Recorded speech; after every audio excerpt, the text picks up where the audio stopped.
Apporter des modifications à un texte, ajout, suppression, déplacement et insertion. Alors, pour être efficace dans l'édition d'un texte, il est intéressant de connaître quelques rudiments.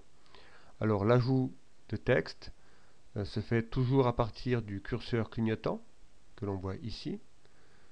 Donc, si on veut rajouter un S et mettre les navires glissants, on peut faire à la souris, ou bien, c'est souvent plus pratique, utiliser les flèches droite et gauche du clavier, que l'on trouve ici, pour se déplacer dans le texte directement et effacer.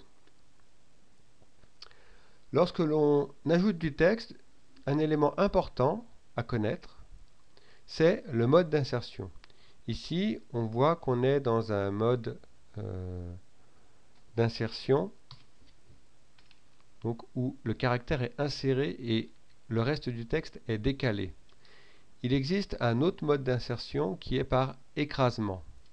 Celui-ci s'active en appuyant ici. On voit que là, on a les trois lettres INS qui veulent dire insertion. Si on clique dessus, remarquez que c'est modifié par RFP et la barre clignotante est remplacée par un rectangle noir clignotant.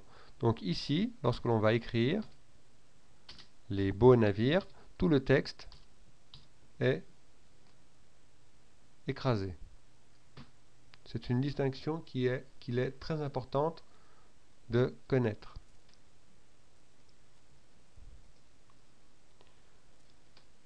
Autre détail important, lorsque l'on souhaite effacer du texte,